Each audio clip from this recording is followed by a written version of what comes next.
तर नमस्कार, मी अश्विनी आणि अश्विनी किचनमध्ये तुमच्या सर्वांचं खूप खूप मनापासून स्वागत आहे। तर आज आपण ढोबळी मिरचीपासून अतिशय चविष्ट अशी भाजी बनवणार आहोत। तर ढोबळी मिरची ज्यांना खायला आवडत नाही तर त्यांनी नक्कीच अशा प्रकारे भाजी ट्राय करून पहा, अगदी चवीने खाल। तर चला आपण उशीर न करता रेसिपी स्टार्ट करूया। पण त्याआधी जर तुम्ही चॅनलवरती नवीन असाल तर प्लीज चॅनलला सबस्क्राइब करायला विसरू नका आणि जर तुम्हाला माझ्या रेसिपीचे व्हिडिओ आवडत असतील तर नक्कीच व्हिडिओला लाईक करायला विसरू नका। चला तर आपण रेसिपी स्टार्ट करूया। तर इथे आपल्याला बघा कांदा अशा प्रकारे कट करून घ्यायचा आहे। तर एक कांदा मी घेतलेला आहे कट करून आणि त्याचबरोबर इथे एक टोमॅटो घ्यायचा आहे, तो पण अशा प्रकारेच आपल्याला कट करून घ्यायचा आहे। आणि इथे आता आपण शिमला मिरची पण अशा प्रकारेच कट करून घ्यायची आहे दाखवल्याप्रमाणे।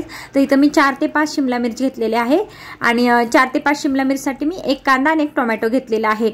आता पुढे आपल्याला घ्यायचं आहे वाटीमध्ये दही फेटून घ्यायचं आहे तर आणि बेसन पीठ। तर इथे मी घेतलं आहे चना डाळीचं पीठ। तर हे 1 चम्मच चना डाळीचं पीठ घ्यायचं आहे, तर मोठ्या चम्मचने घ्यायचं आहे। तर 1 चम्मच चना डाळीचं पीठ घेतलं आहे आणि त्याला आपल्याला 3 चम्मच आपल्याला दही टाकायचं आहे। तर जेवढं आपण पीठ घेतलं आहे त्याच्यानुसार आपल्याला 3 चम्मच दही टाकायचं आहे। आणि जे आपण दही घेणार आहोत तर ते आपल्याला अगदी फ्रेश दही घ्यायचं आहे, अजिबात आंबट दही घ्यायचं नाही, तर ताजं दही घ्यायचं आहे। तर हे घरी बनवलेलं ताजं दही आहे, तर ते मी 3 चम्मच घेणार आहे 1 चम्मच चना डाळीसाठी। तर आता बघा इथं मी हे 3 चमचे टाकून घेते। तर अशा प्रकारे मोठ्या चम्मचने मी माप घेतलेला आहे आणि आता आपल्याला हे चांगलं फेटून घ्यायचं आहे। अगदी ह्याला क्रीम टाइप बनवून घ्यायचं आहे, आपल्याला चांगलं फेटून घ्यायचं आहे। म्हणजे जे जाळीचं पीठ आहे ना तर ते पण छान फेटलं गेलं पाहिजे, त्याच्यामध्ये गाठी नाही झाल्या पाहिजे आणि दही पण आपलं मऊसर असं फेटून झालेलं पाहिजे। तर इथे तुम्ही पाहू शकता बघा अशा प्रकारे मी त्याला चांगलं असं फेटून घेतलेलं आहे आणि त्यातल्या ज्या गाठी आहेत ना ते आपल्याला सगळे मोडायचे आहेत। तर अशा प्रकारे आपण एकदम याला मऊसर असं क्रीम टाइप बघा अशा प्रकारे फेटून घ्यायचं आहे। तर आता आपण हे साईडला ठेवून देऊया। आता पुढे आपल्याला काय करायचं आहे, एका कढईमध्ये टाकायचं आहे तेल आणि इथं मी 2 ते 3 चम्मच तेल टाकणार आहे। आणि तेल टाकून झाले की तेल हलकसं गरम होऊन द्यायचं आहे आपल्याला। आणि तेल गरम झाले की त्यात आपल्याला जिरा आणि मोहरी अर्धा चम्मच टाकायचं आहे। तर इथं मी मोहरी टाकली आहे अर्धा चम्मच आणि त्याचबरोबर जिरे टाकणार आहे अर्धा चम्मच। आता हे दोन्ही चांगलं तडतडून द्यायचं आहे आणि तडतडलं बघा हे चांगल्यापैकी तेलामध्ये फ्राय झालं पाहिजे, चांगलं तडतडून द्यायचं आहे त्याला, कारण मोहरीला जर आपण तडतडून नाही दिलं तर मोहरी हलकीशी कडवट लागते। तर आता हे तडतडलं आहे चांगलं। आता यामध्ये आपल्याला शिमला मिरची म्हणजे ढोबळी मिरची जी आहे बारीक कट केलेली तर ती टाकायची आहे तेलामध्ये आणि आपण ह्याला साधारण 2 मिनिटासाठी चांगलं फ्राय करून घेणार आहोत तेलामध्ये। बघा अशा प्रकारेच आपल्याला तेलामध्ये छानपैकी फ्राय करून घ्यायचं आहे। तर फक्त 2 मिनिटासाठी आपल्याला तेलामध्ये फ्राय करून घ्यायचं आहे। तर आता 2 मिनिटं मी ह्याला छानपैकी अशा तेलामध्ये खालीवर परतत राहणार आहे आणि झाकण ठेवायचं नाही आपल्याला, असंच आपल्याला हाय फ्लेमवरती याला परतून घ्यायचं आहे। झाकण ठेवून नाही परतणार आपण, झाकण ठेवून परतले की ढोबळीचा कलर हलकासा चेंज होतो।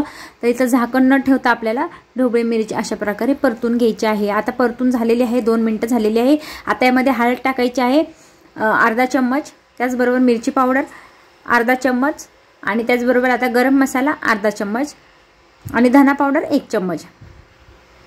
इथे धना पावडर टाकते मी 1 चम्मच आणि आता हे मिक्स करून घ्यायचं आहे आपल्याला मसाले छान। आता मी गॅस बारीक केलेला आहे, मसाले परतेपर्यंत गॅस आपल्याला बारीकच ठेवायचा आहे कारण मसाले आपले करपले नाही पाहिजे। आता यामध्ये आपण जे कांदा आणि टोमॅटो कट करून ठेवलं होतं ते टाकायचं आहे आणि आता ह्याला पण आपण हलकसं परतून घेऊया।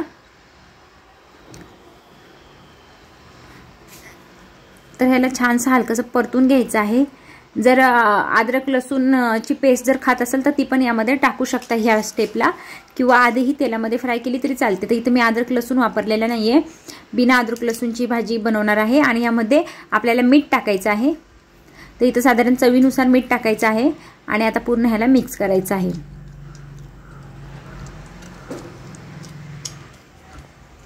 आता हे चांगलं मिक्स करून झालेलं आहे। आता यामध्ये आपल्याला जे फेटून ठेवलेलं आपण दही आणि चना डाळीचं पीठ आहे तर ते यामध्ये टाकायचं आहे संपूर्ण। आता यामध्ये टाकून घेते मी आधी आणि आता ह्याला मिक्स करून घ्यायचं आहे। ह्याला छानपैकी असं मिक्स करून झालं ना बघा अशा प्रकारे 1 मिनिट ह्याला चांगलं परतून घ्यायचं आहे असंच तेलामध्ये आणि सगळ्या मसाल्यासहित. आणि आता यामध्ये आपल्याला पाणी टाकायचं आहे, पण आपण 1 वाटी पाणी घेणार आहे मी टोटल, पण ते मी थोडं थोडं करून टाकणार आहे. सर्वात आधी मी इथं थोडं पाणी टाकते. तर इथं बघा मी थोडंसं पाणी पहिल्यांदा टाकते आणि मग पुन्हा याला सर्व मिक्स करून घेते. असं थोडं थोडं पाणी करून 1 वाटी आपण पाणी टाकायचं आहे. आता याला सगळं मिक्स करून व्यवस्थित. आणि ही भाजी खायला इतकी छान लागते ना, अगदी आपण बाहेर हॉटेलमध्ये खातो ना सेम त्या टाईप ही भाजी घरी तयार होते. तर तुम्ही अशा प्रकारे नक्की ट्राय करून बघा, खूपच चविष्ट होते. आता पुन्हा आपल्याला थोडं पाणी टाकायचं आहे यामध्ये, कारण जे आपण पीठ टाकलेलं आहे तर ते छानपैकी शिजलं पाहिजे, कच्चं राहिलं नाही पाहिजे. त्यामुळे आपल्याला याला छान असं शिजवून घ्यायचं आहे. तर पुन्हा हे मिक्स करून आता साधारण 2 ते 3 मिनिटं ह्याला आपल्याला बारीक गॅसवरच शिजवून द्यायचं आहे. आपल्याला गॅस आता फास्ट करायचा नाही आहे आणि बारीक गॅसवरतीच आपण ह्याला छान 2 ते 3 मिनिटं शिजवून घ्यायचं आहे. तर बघा चांगली उकळी आलेली आहे आणि चांगलं 2 मिनिटं अजून शिजवून देऊया आपण ह्याला. आणि अशी तर शिमला मिरची जर आवडत नसेल ना तर ह्या प्रकारे एकदा बनवून बघा. भाजी थोडी चेंज करून पाहिली ना तर खूपच चवीने खाल आणि नक्कीच ही भाजी खूप आवडेल. घरी पण ट्राय करा. हवं तर यामध्ये आपण ज्यावेळेस जिरं मोहरी टाकतो त्यावेळेस ह्याच्यामध्ये हलकीशी अद्रक लसूणची पेस्ट टाकली तरी चालते, खूप चविष्ट अशी बनते. तर आता मी बिना अद्रक लसूणची बनवलेली आहे, तरी चवीला खूपच अप्रतिम अशी होते. यामध्ये आता मी हलकीशी कोथिंबीर टाकलेली आहे आणि आता ह्याला पूर्ण मिक्स करून घेते. आणि आता आपली भाजी पूर्णपणे रेडी झालेली आहे.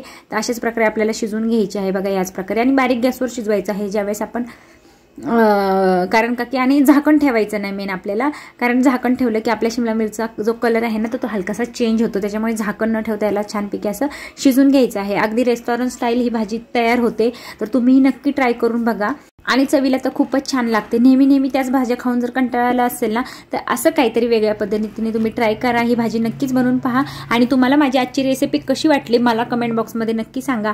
आणि अशाच वेगवेगळ्या रेसिपी पाहण्यासाठी माझ्या चॅनेलला लाईक, शेअर आणि सबस्क्राईब करायला विसरू नका. चला तर भेटूया नेक्स्ट रेसिपीसोबत. तोपर्यंत बाय बाय.